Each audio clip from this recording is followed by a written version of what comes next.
En Guayaquil, Ecuador, Cintia Viteri es asambleísta por el movimiento de oposición Madera de Guerrero. Asambleísta Cintia, le quiero preguntar si en Ecuador en este momento se respira algo de temor al mentir o algo de temor al momento de opinar. Totalmente. La prensa, por supuesto que se va a hacer ahora una autocensura. Este es un caso que costó mucho dinero al país, porque se utilizó la justicia del país para un tema de orden personalísimo del presidente de la República, pero que tenía por objetivo dar el mensaje a la prensa del Ecuador que cuidado se meten con eso, cuidado denuncian hechos de corrupción de su gobierno, cuidado porque la cárcel y la quiebra les vendrá encima. Escuchaba con atención al canciller Patiño hablando de la honra del presidente y de los insultos que se supone serían motivos para ir a la cárcel. Casi le escribió al presidente, porque el canciller Patiño debería saber, está al lado de él, que sábado a sábado el más grande insultador del país es el presidente de la República. A la prensa le ha hecho mafiosos, decir mafia es tratar a la prensa como delincuentes, corruptos, mafiosos, sinvergüenzas, toda serie de epítetos e insultos que denigran la honra de la prensa libre en el Ecuador, que por cierto ya es poca, porque cuando también el canciller Patiño señalaba que ellos no llaman a la prensa para pedir favor, es obvio que no la llaman, tienen más de 20 medios que ahora pertenecen al Estado, muchos de los cuales antes eran medios particulares, medios libres, y ahora los maneja el Estado, medios que debieron haber sido vendidos para devolverle el dinero a la gente estafada por la banca, siguen en manos del gobierno utilizados para sus fines, así es que el más grande insultador del país es el presidente Correa. Asambleísta Viteri, permítame, hablamos con la asambleísta Alvarado, desde Quito, Ecuador. Asambleísta Rosana Alvarado, quiero expresar un poco lo que podemos recoger de las preguntas de algunos medios de América Latina. Y le quiero preguntar por qué los medios de comunicación de América Latina y muchos del mundo entero se preguntan o se cuestionan si en Ecuador existe o no libertad de expresión, o se preguntan si en Ecuador se está cuestionando esa libertad de expresión y se está limitando. ¿Por qué son los medios de comunicación los que creen que lo que pasó en el Universo fue una columna de opinión y no fueron injurias y calumnias? ¿Y por qué ustedes, los del gobierno, sí piensan, o los que están a favor del argumento del presidente Rafael Correa, piensan que son mentiras y no creen que puede ser un acto de opinión de un columnista de un diario? Algún sector de la prensa, Juan Pablo, algún sector de la prensa internacional ha reconocido que en la columna de Emilio Palacio, que no es ni un arcángel ni monjita de la caridad, es un periodista malsano, malintencionado, que no opina sino acusa. Y eso ha sido recogido por algunos medios internacionales. Y podemos ver las entrevistas que los señores Pérez le han concedido, por ejemplo, a la BBC de Londres, en donde con claridad los señores Pérez dicen que no dejarían que se publique cualquier cosa que ataque a la honra ajena. Esos medios de comunicación, el diario El Universo, ha sido el que primero ha censurado a sus propios periodistas. Y si no, revisemos el caso del periodista Roberto Aguilar, que en alguna ocasión insinuó que los medios de comunicación de la familia Pérez estaban entregados a los señores Isaías. Esos artículos en donde él hacía esas críticas nunca fueron publicados. Los señores Pérez sí tenían conciencia de lo que significa el delito de injurias y de que una persona, aunque sea periodista, eso no le exime de responsabilidad. Y que si el periodista le llama a usted, Juan Pablo, matón, o si le llamo yo a usted, algo que nunca jamás podría decir, ¿sí? Pues el periodista y yo vamos a tener la misma condena, la misma sanción, y sin que importe el oficio, e igual sin cuando que importe el presidente que reclame contra la libertad de expresión. Claro, y es igual cuando el presidente Rafael Correa acusa de sicario de tinta al gremio del periodismo, no solo de Ecuador, sino de América Latina. Es sencillamente esas palabras que terminan siendo injurias y calumnias también. O cuando Tony Blair les dijo bestias salvajes, cuando en el Reino Unido se utilizó ese término. Estamos hablando de Ecuador en este caso, ¿no, asambleísta? Incisivo. súper fuerte. Y yo le estoy, no, pero es que entonces pongamos en la balanza todo, pues Juan Pablo. Aquí quiero saber qué periodista ha resignado o se ha tapado la boca para insultarle y decirle al presidente de la República criminal de lesa humanidad. ¿Sabemos lo que es un criminal de lesa humanidad? Solo los carniceros de los Balcanes han sido considerados criminales de lesa humanidad. Emilio Palacio no solamente opina eso, le acusa de ser un criminal de lesa humanidad. Si me permite... Y además hay allí una amenaza que dice que podrá en cualquier parte del mundo ser juzgado porque es un criminal de lesa humanidad. Si me permite, asambleísta, justo de eso vamos a hablar. El programa La Noche conoció en su totalidad uno de los documentos del proceso contra el Universo y que ha sido considerado clave para la defensa del medio de comunicación.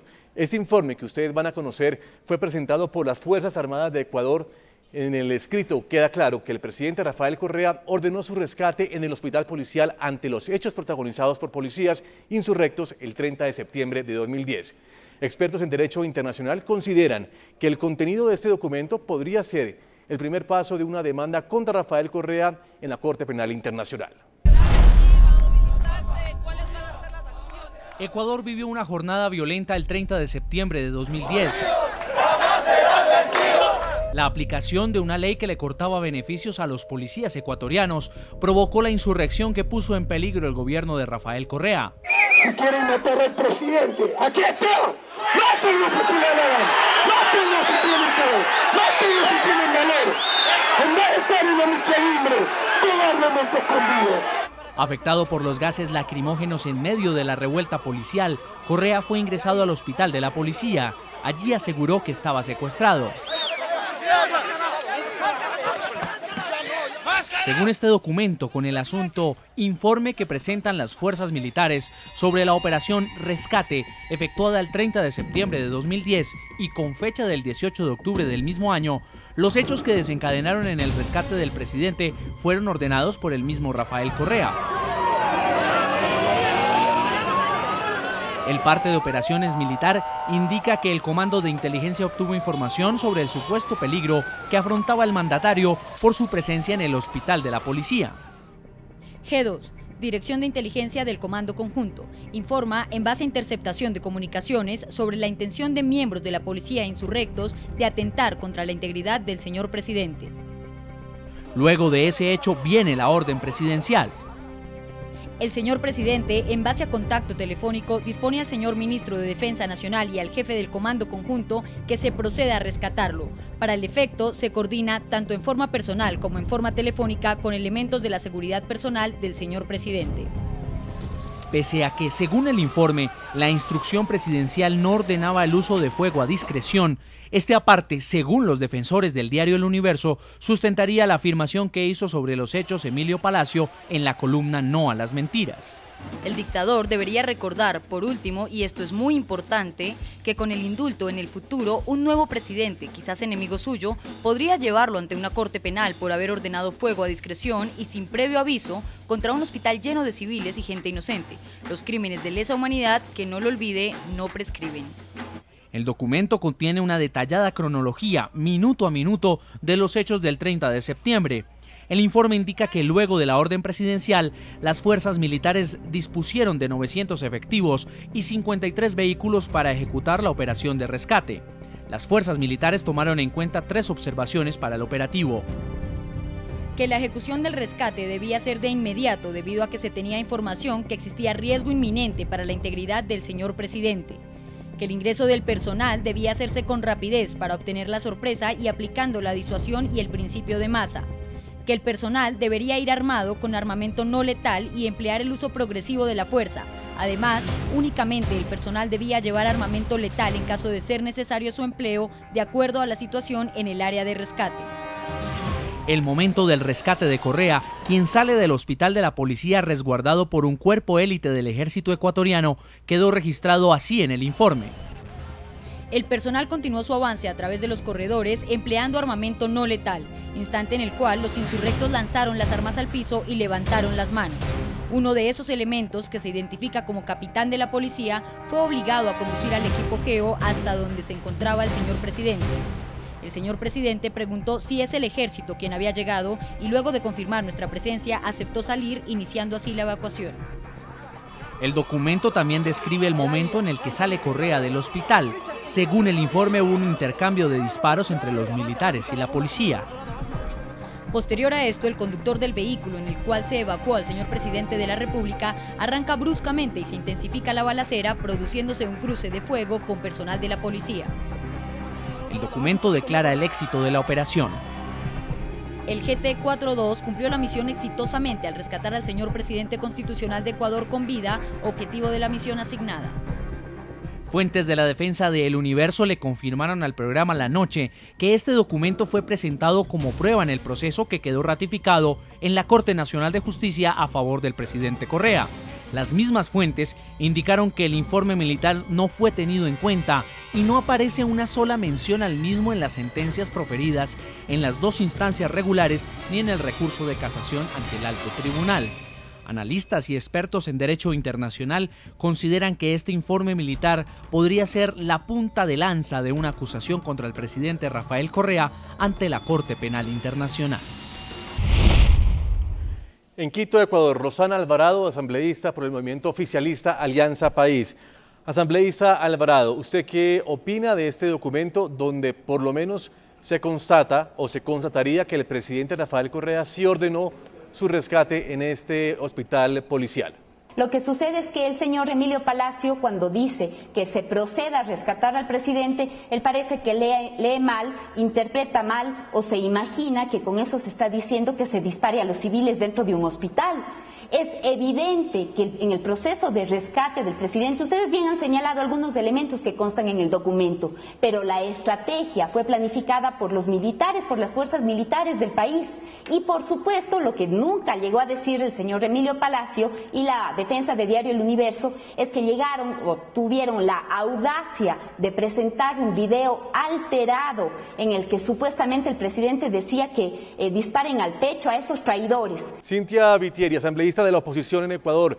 Asambleísta Vitieri, la verdad de lo que sucedió el 30 de septiembre de 2010, después de esa columna de opinión y después de este juicio que le dio la razón al presidente Rafael Correa y que el presidente Rafael Correa termina perdonando a aquellos que acusó de injuria y de calumnia, le pregunto si la verdad del 30 de septiembre de 2010 en Ecuador se va a conocer. ¿Qué fue lo que pasó ese día en su país? Mira, faltó algo en el reportaje que ustedes presentaron. Como yo estaba en la ciudad de Guayaquil, seguí paso a paso lo que sucedía por televisión. Y por supuesto todo lo que decía el presidente de la República. Presidente de la República, supuestamente secuestrado en un hospital, donde sus ministros entraban y salían cuando querían y a la hora que querían. Extraña forma de un secuestro. Y por otro lado, el presidente dijo, y eso lo tengo yo grabado y lo presenté ante la Asamblea Nacional, que desde el hospital, que él estaba perfectamente gobernando desde el hospital. No es lo más grave viene después, cuando dice, yo voy a ordenar mi rescate. Sé que van a haber muertos, pero tendré que ordenar que me vengan a rescatar. El presidente estaba dentro del hospital. Él mismo señala ante el mundo entero que está en funciones, que está gobernando. Admite que va a dar la orden de su rescate, él, verbalmente, no a través de informes de militares. Y además, y lo más grave, es que dice que sabe que van a haber muertos. Y aún así, en un hospital donde habían niños recién nacidos, se produjo los hechos que el mundo entero vio después. Hacemos una segunda pausa en la noche de NTN 24. Cuando regresemos, seguiremos hablando de qué va a pasar con la prensa libre en Ecuador. Ya lo vemos.